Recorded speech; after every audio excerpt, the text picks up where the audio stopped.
First, congratulations to the panel. It's been very informative and touched surrogacy through many different points of view. And I have a question for Didier. And I would like to know what is the situation in Belgium when it comes to enforce a birth certificate that you obtain in the US. Are you able in Belgium to register your kids to two fathers, to two males? Yeah, Belgium is. Does this work properly? Yeah. No. Another. Belgium is one of the few countries in Europe where it is technically possible to have two parents of the same sex. Belgium has passed a law in 2006 opening adoption to homosexuals, and therefore it is technically possible to have parents of the same sex.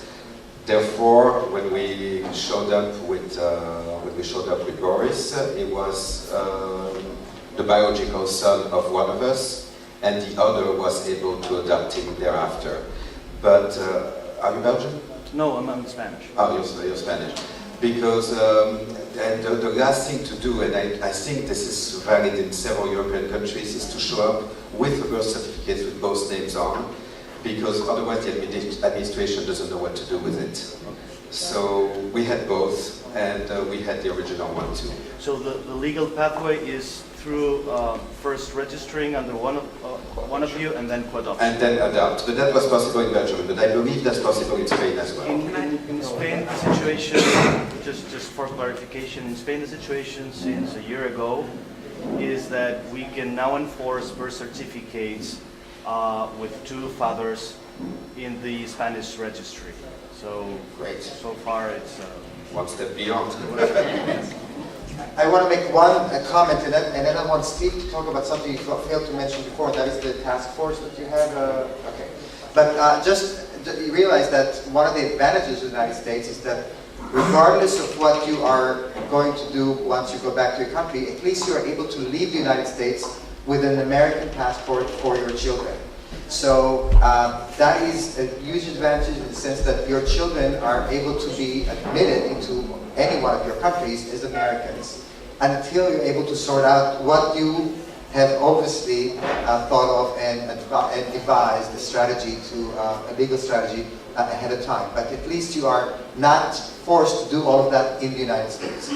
Or sometimes you can even go back to the United States if you have a process that takes a little longer. But Steve, do you mind just commenting about that? John has asked for 2 seconds of my time. I just want to say that it's enormously important what country you come from, and what country both of you come from, and what country you're living in, because every country has different requirements. Belgium, you must do the adoption back in Belgium. Spain, you must have both your names in the birth certificate before you return home. France, you must have a man's name and the surrogate's name on the birth certificate with all custody given to the man. Sweden requires a single man alone on the birth certificate, as does Israel. Everything is different.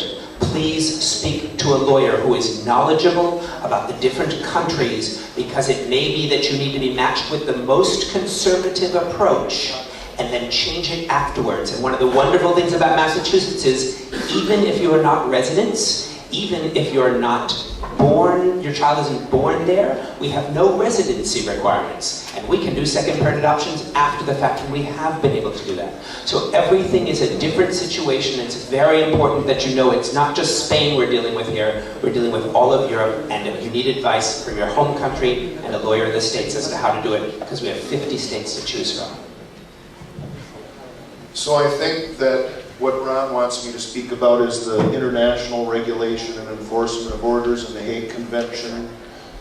I was the U.S. representative at a workshop last August convened by the Hague Convention. The Hague Convention is an international organization which has multiple countries sign on to treaties to recognize certain legal events that happen in different countries. Mostly they regulate adoption and child abduction, but other things as well.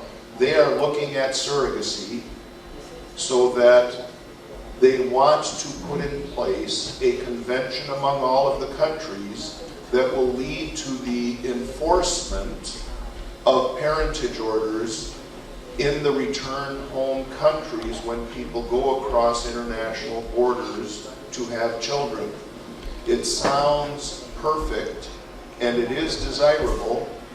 Unfortunately, because The Hague regulates adoptions, they want to say that surrogacy is exactly like adoption because it's the movement of a child from one country to the next. They ignore the fact that this child actually belongs to you.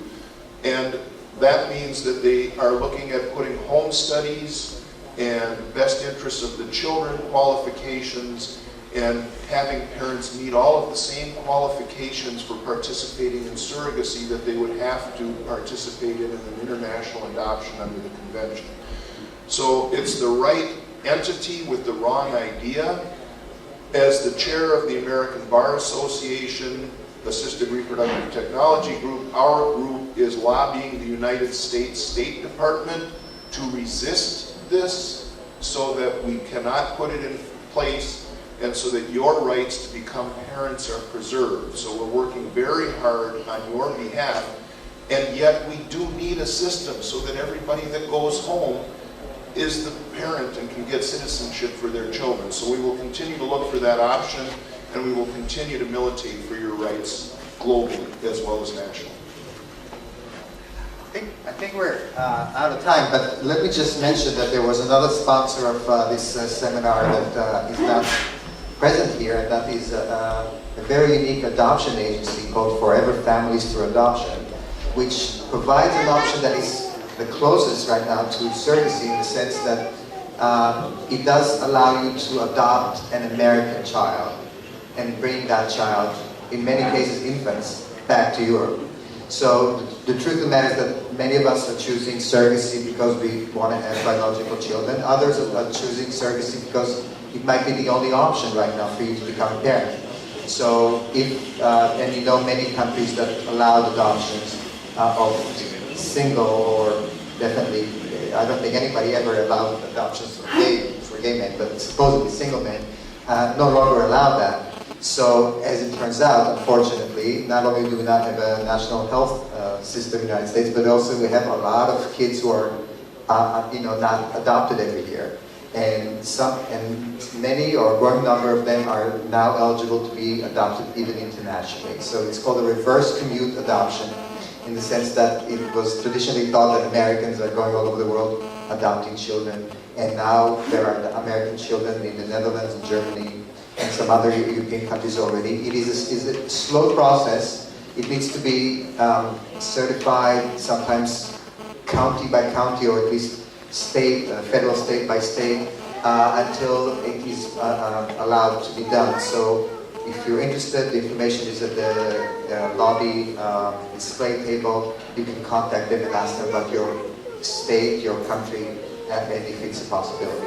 So thank you very, very much for coming. As you know, in just a few minutes, there'll be the first of the sponsor presentations. There are 4 of them this afternoon, 4 of them starting 11:30 tomorrow morning.